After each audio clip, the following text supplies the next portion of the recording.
श्री गुरुदेव मित्रांनो, आजचा बोध खूपच महत्त्वाचा होणार आहे. गुरुदेवांनी दिलेली साधना आणि कुलदेवता, ग्रामदेवता, पितृदेवाची कृपा कशी होते.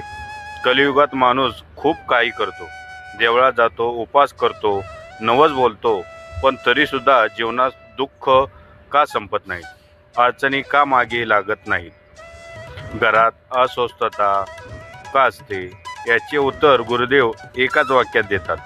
देवापर्यंत पोहोचण्याचा सर्वात सोपा आणि खात्रीशीर मार्ग म्हणजे गुरूंची आज्ञा.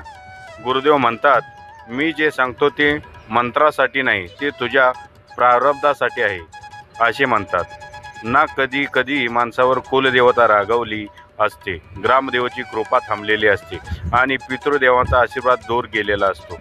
मग कितीही कष्ट केले तरी यश मिळत नाही, घर उभे राहत नाही, पैसा टिकत नाही आणि मुलांना मनाला शांतता लाभत नाही. अशा वेळी गुरुदेव शिष्यांना एकच उपाय देतात. साधना आपण लक्षात ठेवा, ही साधना कुठलीही नसते, ही असते गुरुदेवांनी दिलेली साधना. गुरुदेवांनी दिलेली साधना फक्त जप नाही, फक्त मंत्र नाही, ती एक दिव्य जबाबदारी असते. जेव्हा शिष्य ही साधना नित्यनेमाने मनापासून कोणतीही शंका न ठेवता करतो, तेव्हा एक अदृश्य प्रक्रिया सुरू होते. शिष्याला कळतही नाही आणि गुरुदेव सूक्ष्म रूपात त्यांच्या जीवनात काम करायला लागतात. गुरुदेव शिष्याच्या वतीने कुलदेवतेसमोर उभे राहतात आणि म्हणतात, हा माझा शिष्य आहे, त्याच्या चुका माझ्या आहेत, त्याच्या कर्माची जबाबदारी माझी आहे. गुरुदेव जेव्हा शब्द देतात तेव्हा देवीही मागे हटत नाही. ज्या कुलदेवाचा राग पिढ्यानपिढ्या टिकून असतो, तो राग गुरुकृपेने वितळायला लागतो.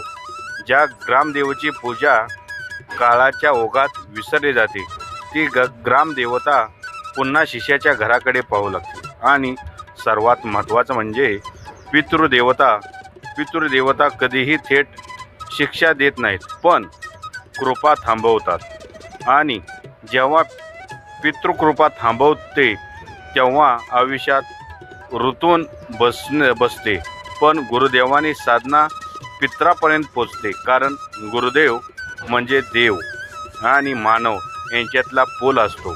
शिष्य रोज म्हणतो, गुरुदेव मी तुमच्या चरणी आहे, आणि गुरुदेव पितरांना सांगतात, हा माझा आश्रयात आहे. मग पितृदेवता प्रसन्न होतात आणि घरात न दिसणाऱ्या अडचणी दूर होऊ लागतात. हळूहळू शिष्य अनुभवतो, जेथे अडथळे होते तेथे मार्ग सापडतो, जेथे भीती होते तेथे धैर्य निर्माण होते, जेथे अपयश होते तेथे थोडे थोडे यश दिसायला लागते. हे सगळं एका दिवसात होत नाही, पण हे नक्की होते, कारण गुरुदेवांची साधना वेळ पाहत नाही, ती भाव पाहते. गुरुदेव म्हणतात, तू मला वेळ देऊ नकोस, तू मला मन दे. जो शिष्य साधना करताना मनाने गुरुदेवांशी बोलतो, त्याची साधना जिवंत होते आणि जिवंत साधनेचा परिणाम संपूर्ण जीवावर होतो.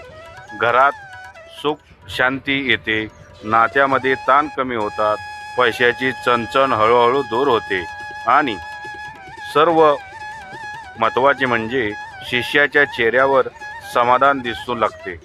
गुरुदेव म्हणतात, मी तुला श्रीमंत करेल याची हमी नाही, पण मी तुला अभावी ठेवणार नाही.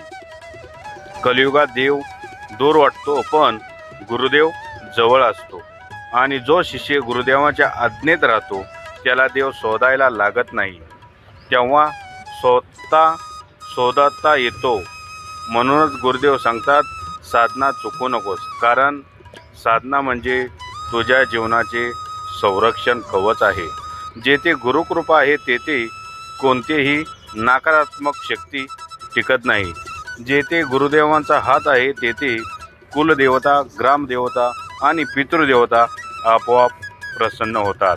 आणि शेवटी गुरुदेव एकच आशीर्वाद देतात, सुख तुझ्या मागे धावो, शांत तुझ्या सोबत नांदो आणि श्रद्धा तुझ्या हृदयात कधीही कमी होऊ नये. श्री गुरुदेव मित्रांनो, तुम्हाला बोध कसा वाटला ते कमेंटमध्ये जरूर सांगा. आणि तुम्ही जर साधना थांबवली असेल तर साधनेला सुरुवात करा. म्हणजे तुमची ग्रामदेवता, पितृदेवता, इष्टदेवता तुमच्यावर नाराज असेल ते प्रसन्न गुरुदेव करून देतात. श्री गुरुदेव मित्रांनो.